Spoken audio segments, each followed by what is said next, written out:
are terrorists. In the name of Allah, the most gracious, the most merciful. Honorable Chief Guests, both judges, respected teachers, and my fellows, Assalamu alaikum. A few days ago, a 10-year-old Kashmiri girl was brutally slaughtered by 3 white Indian soldiers. 54 Palestinians were killed mercilessly in the refugee camp of Jammu, including 10 children and 15 women. These are 2 headlines of the newspaper, but the world remained at the time cold, senseless, and indifferent. But why? It is our Western hypocrisy on war against terrorism. I've shared just a couple of news items with you. These events changed human face more, but ironically, these acts were not declared the acts of terrorism. Rather, victims were called terrorists. You know my friends, why? Why? Because these people were not white-colored. My question is, why change the Western media try to move heaven and earth to take up arms against the cause of human rights and favor the poor infants who were enjoying the sweet dreams in the lap of their mothers, and they didn't even know the A, B, C of terrorism? Can they be called terrorists? Was that young innocent Kashmiri girl a terrorist who fell prey to brutal Indian army?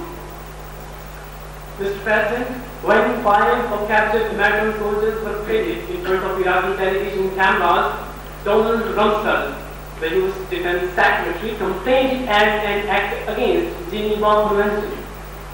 It's true to show photographs of the prisoners of war in manners that is humiliating for them, but on the other hand, if thousands of naked Iraqi civilians are shown on television, many of them are dying of thirst and asphyxiation and are being treated inhumanly, is it not against Geneva Convention? So it means when you kill a white man, it is terrorism. And if white men kill thousands of Iraqis, Kashmirians and Palestinians, then it is called an anti-terrorist attack. Another strong person hammers me that what is the yardstick by which they evaluate? They weigh and execute the terrorism and deny the right of self-determination. It goes without saying that Islam is a peaceful religion. The truth of the matter is that Islam stands for peace and justice for all. Islam condemns terrorism in any form, regardless of faith, race, and nationality. My fellows, the last prophet of God Almighty, Muhammad, is before you. The noblest, the most prominent, the most immaculate personality ever born on the planet Earth, sat emphatically on the occasion of last pilgrimage. No white has any superiority over the black, and no black has any superiority over the white. No Arab is superior to non-Arab, and no non-Arab is superior to Arab, save to taqwa. These were the glorious words which rooted out every hint of discrimination 1400 years ago, and just imagine how lofty the position of man in Islam is. But now, my friends, we find the color of blood being changed. The blood of Israeli soldiers is thicker than Palestinians. And the blood of Americans is thicker than Afghanis and Iraqis. My friends, if a child pelts a stone on Israeli tank, he is called a terrorist. And if his house is bulldozed and a burst of bullets pierces his fragile body, he is not called the victim of terrorism. What? Yes, Mr. President, yes.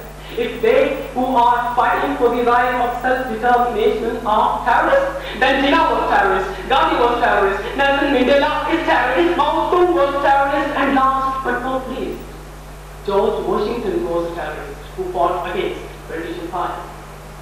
Mr. President, why America has deployed millions of soldiers in Iraq? For what? Why the world is not noticing this naked terrorism and aggression? All forms of terror must be condemned, prevented, and fought against. But in doing so, world should not trample upon the urges, aspirations, and general rights of the people who are fighting for the liberation and are subjected to state terror. At the end, I wish to make an appeal for the sake of mankind, for the sake of better world. Let justice be prevailed. Let no people belong. Let suffering be eliminated. Let discontentment be addressed. Let humanity rise as a nation to eliminate the subjugation of the weak and they will be peace. Thank you.